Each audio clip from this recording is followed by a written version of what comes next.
Chit for Chit Comedy Channel. Comedy news from Narada.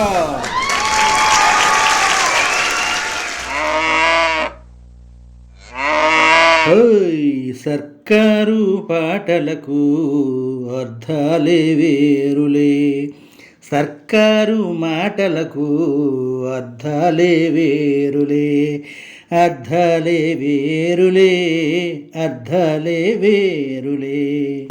ఇంతవరకు ప్రభుత్వం చెప్పిన మాటలన్నిటికీ అర్థాలు వేరని అందరికీ తెలిసిన విషయమే.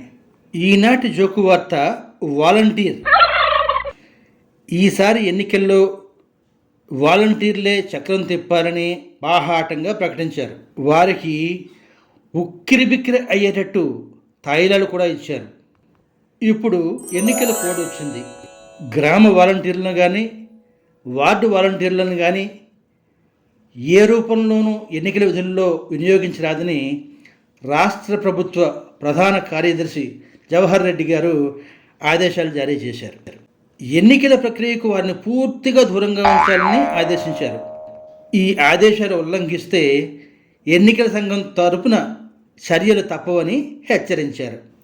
ఇదిలా ఉంటే నెల మనందరికీ అలవాటు అయిపోయిందిగా, వాలంటీర్ ఫోన్ చేసి మీకు బియ్యం వచ్చాయి తీసుకోండి.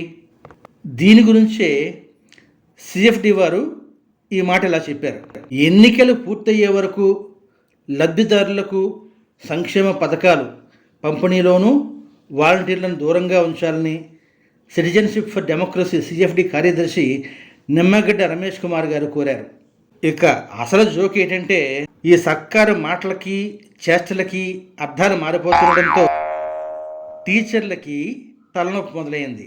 అసలు వాలంటీర్ అంటే అర్థమేమిటి? ఏమీ ఆశించకుండా ఏమీ తీసుకోకుండా స్వచ్ఛందంగా పనిచేసేవారిని వాలంటీర్ అంటారు. మరి ఇదే మాట క్లాసులో స్టూడెంట్కి చెప్తే వింటాడా? ఊరుకోండి టీచర్, మేము వాలంటీర్లను చూస్తూనే ఉన్నాంగా, వారికి డబ్బులు సరిపోవడం లేదని మళ్ళీ డబ్బులు పెంచారు, మళ్ళీ బోర్డులు గిఫ్ట్లు ఇచ్చారు, మేము చూస్తూనే ఉన్నాంగా, వాళ్ళే వాలంటీర్లు అని తిరిగి వాదిస్తున్నారు. సర్కారు వారి చేష్టలు టీచర్ల చావుకొచ్చిందన్నమాట.